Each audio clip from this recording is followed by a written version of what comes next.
This is our sort of batch of things that you didn't get to see. That some of them I'm glad you didn't, and some of them I wish you would have, time permitting, but it wasn't. So here we go.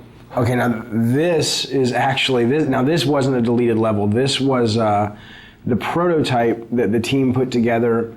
I don't even know what the date on this is, but 3 years ago, and it was really just to get the basic mechanics, not even tuned or anything, but you could run, you could swim, you could swing, and if you look at this level a little bit, you'll see we certainly didn't reuse any of the main art, but you'll see kind of like that shot there is sort of the precursor to some of the shots we have in the game. The rope swinging mechanic, and a lot of this, so you'll recognize if you've played the game and remembered the game, you'll recognize some of the level when you pull into Athens at first. This bottom section is based on that, and the whole cliffs that you climb here, we actually just sort of ripped these out directly from the demo and built the cliffs level, the cliffs of madness or the cliffs of insanity. I forget what we ended up calling it. God, it's amazing to see this little guy running around. He looks so not like Kratos. That guy there was the original Cyclops who was dying, who just never really looked like a Cyclops. He just looked like a big guy with a stick. And then this was the room, the only room that we built that was like the final room, and everything else was kind of rough. And I remember seeing this and going, everybody saw this and said, man, this looks awesome. And then we were like, yeah, but how in the hell are we gonna get, all the levels in the game looking as good as that? And I don't know if we ended up getting them all looking as good as that, but I think we came a lot closer than I thought we would. This level's pretty cool. This was our test level for the Icarus wing. So when Icarus and Daedalus, the Icarus story where he flew too close to the sun with the wings that he had made, and the wax melted and he fell to his death. That was sort of the inspiration for the mechanic. And I still love this. I absolutely wish this had made it into the game. We just, it really came down to time and going, what, let's focus, let's get our fighting really good, and let's get our platforming better, and let's get our puzzles working, and maybe we can come back to this. And as is often the case, you just never have the chance to. So I'd love to see something like this, in future God of War titles, because I think it's a great, it's just fun. I mean, it's fun to fly around. And what was cool about this is it wasn't just a flying level. It was, you could land and you could walk around, and it was a seamless experience versus, now it's time for the flying level. So that was pretty cool. Yeah, I look at this now and I'm like, damn, we should have gotten that in. It would have been awesome. These were the original Harpies. They were a lot bigger.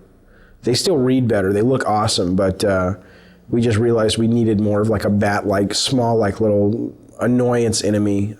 These guys played like the skeletons, basically, flying versions of the skeletons, and there just wasn't much of a difference in gameplay, so we ended up kind of shrinking them down and making them bats. And this was what we call the Mounting the Titan level, which is Kratos, the giant titan in the desert.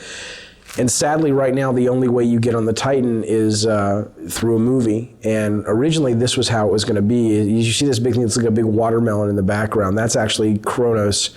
And Tobin, the designer, he's got him kind of moving towards the player, and those things that are falling are like mountains that are crumbling and stuff. So it's kind of like Kratos is rushing towards the player, crawling, and you're trying to run ahead of him in these platforming sections so that you can ultimately jump onto the structure that's on his back, and that'll lead you up to the temple.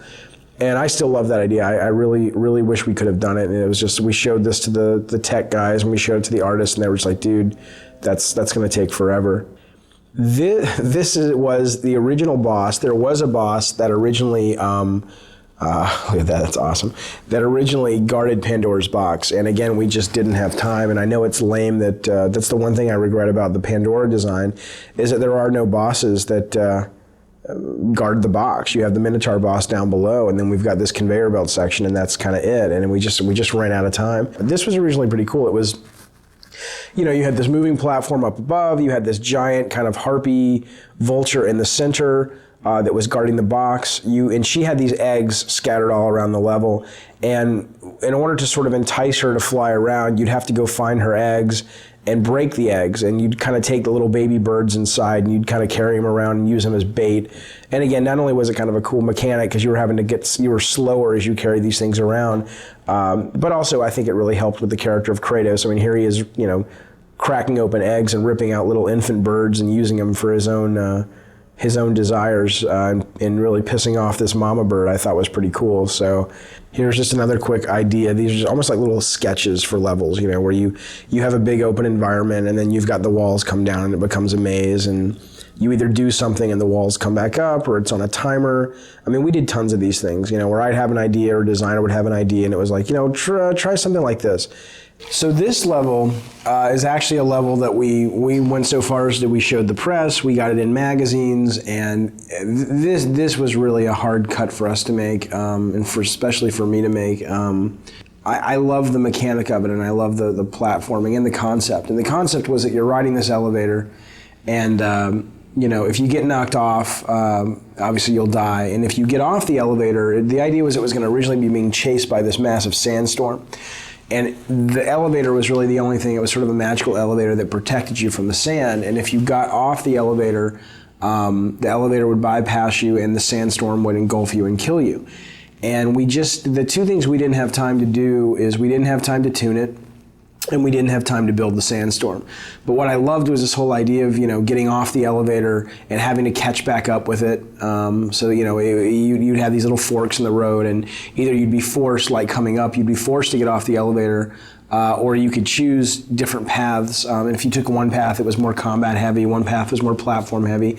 And as you can see, we had this pretty much finished from a standpoint of the art and the setup, but we were missing the big sandstorm, and we were missing the tuning time to really make this fun, and so it ended up getting cut. This I love. This was great. This is great. I love this for the elevator. Now it gets smaller. I guess we talked about putting this in the actual, see, they suck. Whoever played this couldn't keep up with the elevator, but that was the whole idea, trying to keep up with the elevator. So it's tough. It's really tough when you have to cut ideas that you're really passionate about out of the game, but you do so you can make the other ideas that you do have in the game shine even brighter. So it's sort of a constant process, or it's a constant aspect of the process that's just a really tough thing that you go through, but I think it's worth it because it makes the overall product better.